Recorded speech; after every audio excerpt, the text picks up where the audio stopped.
এই হাসিনা, এই হাসিনা, তাড়াতাড়ি বাংলাদেশে আয় তো, তোরে আমার লাগবে। পার্সোনালি তোর সাথে কিছু হিসাবের বাকি আছে। তাড়াতাড়ি বাংলাদেশে চলে আয়। আমি যাব না বাবা, আমি যাব না।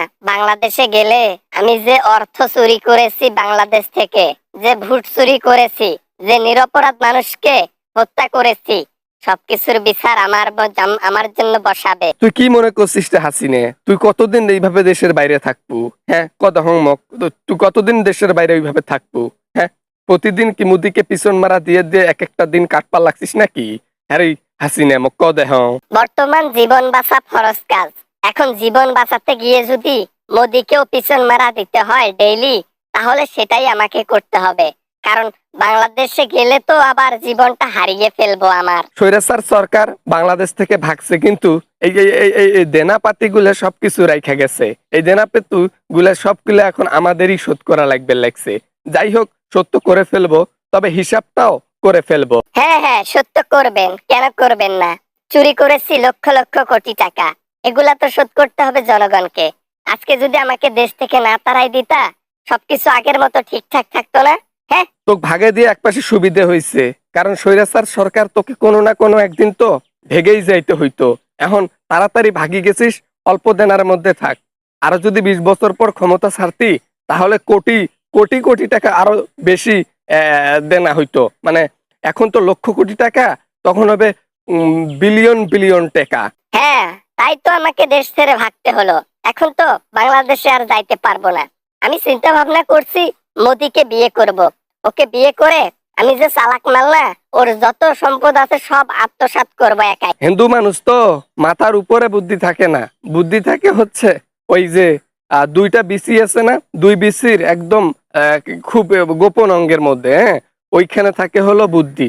দেখিস আবার ওইখান দিয়ে মাইর দেবে না যেন। সমস্যা নাই, সমস্যা নাই। বৃদ্ধ হয়েছে না মোদি, এখন তো ওর পিছন মারা আমার জন্য ওয়ান টাইম ব্যাপার। তার উপর আবার আমার প্রতি ও একটু আসক্ত, আমাকে ভালোবাসে। হ্যাঁ, ডেইলি একটু আমাকে দিতে হয় আর কি, দিতে তো হবেই। হালি কি কামটা করলো রে, কি কামটা করলো? হ্যাঁ, এই হালি তো দেখি পিছন মারা দিতে দিতে এই বয়সে মনে হয় প্রেগনেন্টই হয়ে যায়। কি করলো অবস্থাটা? হ্যাঁ, এই মোদির শেষমেশ জীবনটা ত্যাগ করে দিলি রে হাসি নিয়ে। সারাটা জীবন ওকেই দিয়ে এসেছি, গোপনে হোক, অজান্তে হোক, প্রকাশ্যে হোক, এর সমস্যা নাই। আমি যাকে ভালোবাসি তাকে তো দিবই। এখন বাংলাদেশে যখন ছিলাম, ক্ষমতায় যখন ছিলাম, তখনও দিয়েছি, কেউ জানে না। কাইন কইছে রে জানে না হাসিনে, কাইন কইছে জানে না? সবকিছু জানে জনগণ। তোমরা যে পিছনে পিছনে কত কি করো, গোপন অঙ্গে গিয়ে কি কি করো, গোপন জায়গায় গিয়ে কি কি করো, সবকিছু জনগণের কাছে প্রকাশ হইছে, বুঝলি রে হাসিনে?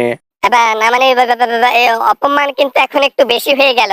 এখন আমি আর সহ্য করতে পারতেছি না। হ্যাঁ, আর সহ্য করতে পারতেছি না। সামন থেকে সরো তো। বুড়ে বুড়ে দুইটা সাওয়াল রাইখা এইভাবে নাঙ্গের পিছনে না যাইয়ে অন্য দেশে গিয়ে তো বসবাস করতে পারতা। এই বয়সে গিয়া পিছন মারা দিচ্ছ। বুড়াতি বয়সে তোমার কি হরম করে না? হ্যাঁ, হ্যারি হাসিনে, কতে কি দুইটা বুড়ে বুড়ে সাওয়াল থুইয়ে। এইটা ছাড়া আমার আর কোনো পথ ছিল না। এখন কি করব? ওকে পিছন মারা দিয়ে থাকতে হচ্ছে। কোন দেশ আমাকে অ্যাকসেপ্ট করতেছে না, কোনো ভিসা দিচ্ছে না। বাইরে গেলে আমাকে গ্রেফতার করবে। অতএব আমি আমার পাশের দেশে আছি, খুব ভালো আছি। যাই ক হাসিনে, এ ভালো আর বেশি দিন থাকি আর পাবি নে। যখন ওই যে মোদিও টের পাবে তুই তার পিছন মারার জন্য ওখানে গিয়েছিস, তখন তোর পিছনে একটা লাথি দিয়ে বাংলাদেশে ফালাই দিব, বুঝলি রে হাসিনে? আচ্ছা ঠিক আছে, তুই থাক, ওইখানে থাক। এবার আর একটা বাচ্চা নেয়ার প্ল্যান কর, বুঝলি রে হাসিনে? বাচ্চা কাচ্চা নিলে এবার একটা ওই হিজড়ে বাচ্চা নিস। তোর আবার তো বেটা বেটি আছে, একটা হিজড়ে হওয়া দরকার। আসসালামু আলাইকুম বন্ধুরা, আশা করি সবাই ভালো আছেন। আমিও অনেক ভালো আছি। আশা করি ভিডিওটা আপনাদের জন্য তৈরি করা হয়েছে, এই ভিডিওটা আশা করি অনেক এনজয় করেছেন। যদি এনজয় করেন তাহলে প্লিজ একটা লাইক করবেন। ভিডিও বানাতে অনেক কষ্ট হয়। আর চ্যানেলে নতুন হয়ে থাকলে অবশ্যই চ্যানেলটি সাবস্ক্রাইব করবেন। দেখা হবে আবারও আমেজিং কোনো ভিডিওতে। সবাই ভালো থাকবেন, সবাই সুস্থ থাকবেন। খোদা হাফেজ।